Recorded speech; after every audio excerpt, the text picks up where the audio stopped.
2021 was an interesting year for video games. A lot of great games came out this year, definitely enough to fill a top 10.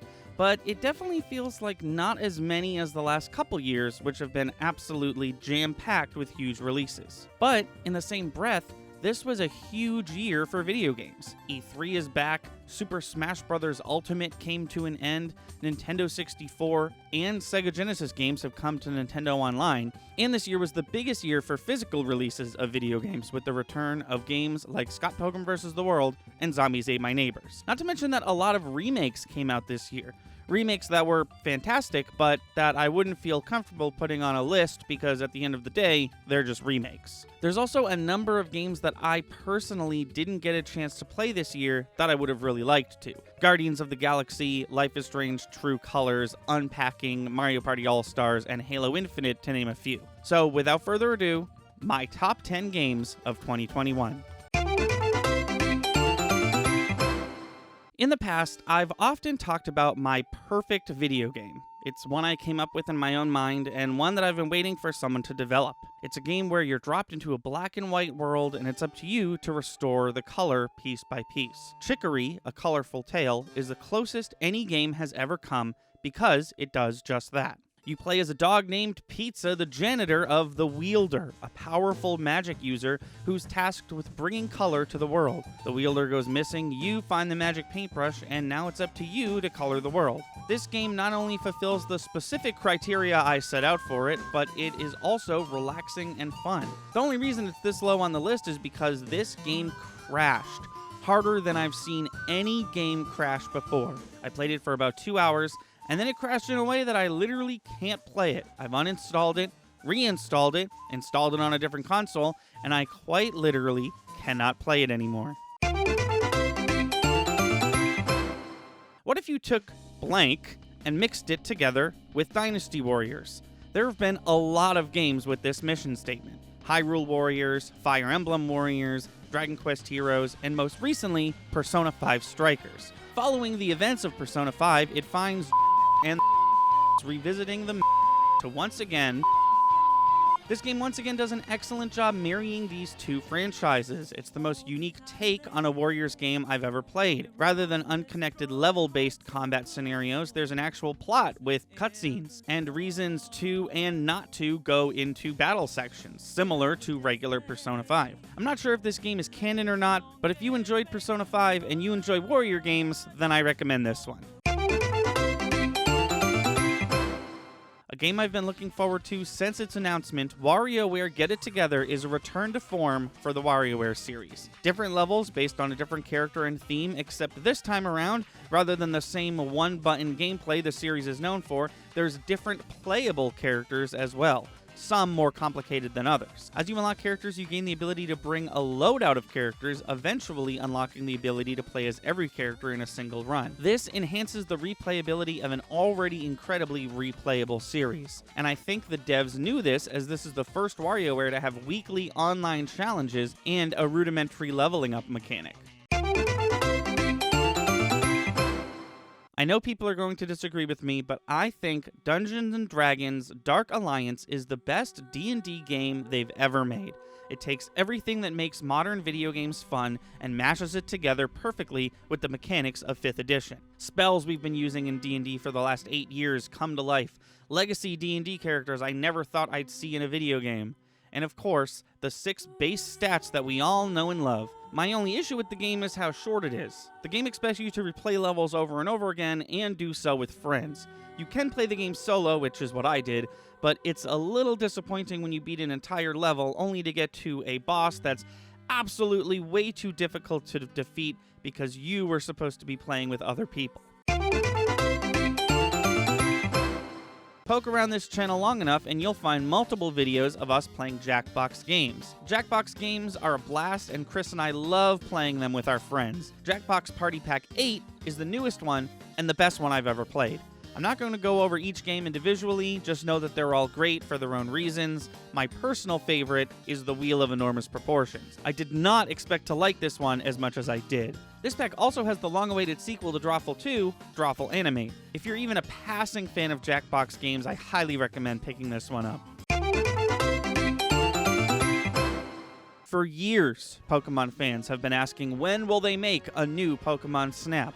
They never said they were planning on making new Pokemon Snap, we just all sort of assumed one was coming based on how successful the first one was. Many console generations later, our pleas are finally answered. New Pokemon Snap does everything right. Pokemon from all 8 generations, more than double the levels as the first one, multiple ways to experience each level as they level up and you unlock nighttime tracks, and boss fights, something the original didn't really have. Not to mention this game is on Switch now, so there are optional gyro controls options, and they work surprisingly well. This game does one thing that the original did really well. When you're playing Pokemon Snap and you stumble upon a new Pokemon you haven't seen in the game yet, whether you just happen to find it or you worked hard to discover it, it's really exciting, and that excitement is still present in this game. I've talked about my love of asymmetrical video games in the past. Games where there's 2 completely different game modes and they tie into each other in unique ways. Games like Dark Cloud, Moonlighter, and even Persona 5 to a certain extent. But the game that started it all back on the SNES was ActRaiser. ActRaiser Renaissance is more than just a remake, it's a complete overhaul. More levels, harder enemies, and not to mention the addition of things that all video games have nowadays, like cutscenes and graphics. I think out of all the games that came out this year, I played this one for the most hours, and I haven't even finished it yet. The next 3 games could honestly be interchangeable. All 3 of them are so good that any one of them could have taken Game of the Year. Starting off this top 3 is Ratchet & Clank Rift Apart. Early on in a new console's life cycle, certain games are developed with the specific intent to show off exactly what the console can do. Rarely are those games also very good video games. Rift Apart, the sequel to the 2016 Ratchet & Clank remake based off of the movie, manages to showcase many of the PlayStation 5's new features and goodies, and also manages to be an overall incredible experience and an infinitely replayable one as well. It's also an incredible sequel. In the video game world, it's the job of the sequel to iterate on the first installment in all the ways that make it a better game. See Assassin's Creed 2, not Zelda 2: The Adventures of Link. Everything about this game is great, from its aesthetics to its mechanics, its characters to its story. The steady release of Resident Evil games has been on an uptick recently.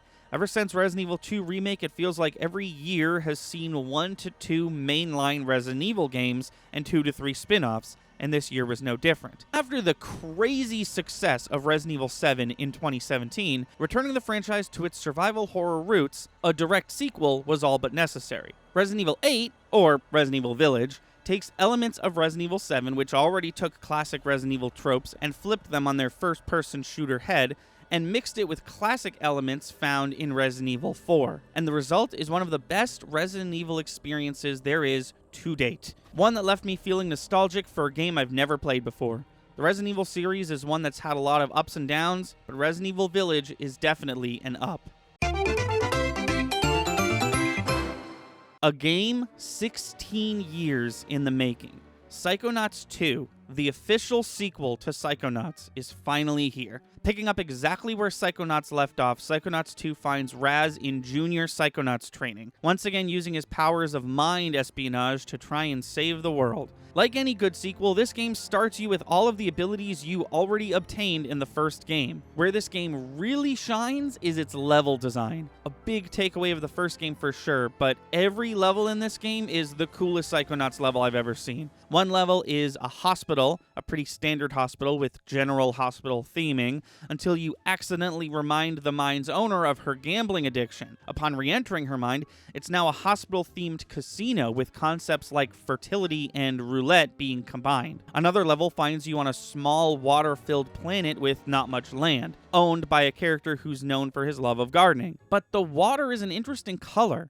You travel until you find entire levels housed within giant beached bottles. And through gameplay, you learn this character's backstory, and you quickly realize that the weird colored water is in fact alcohol.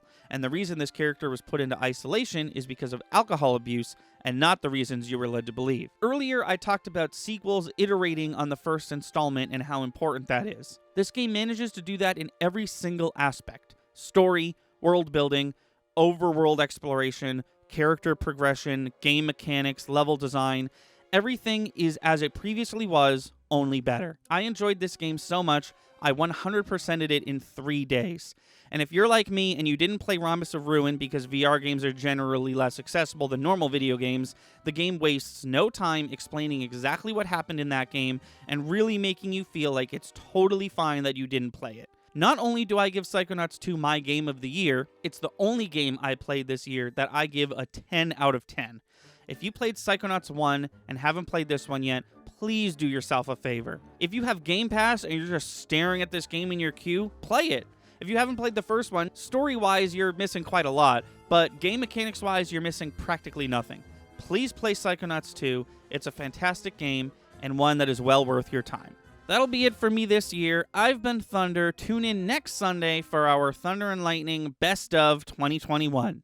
Take it easy, guys. Thank you for listening and watching, and if you like what you see, please be sure to subscribe. Our channel is daily uploads from podcasts to video essays, let's plays to skits. Be sure to find us on Twitch and Patreon. Our theme song is Sunny Day by Froggy and the Friendship, and our Let's Play intro is Sunny Bit by the same band. Link to all these in the description below. Thanks again, and we'll see you next time.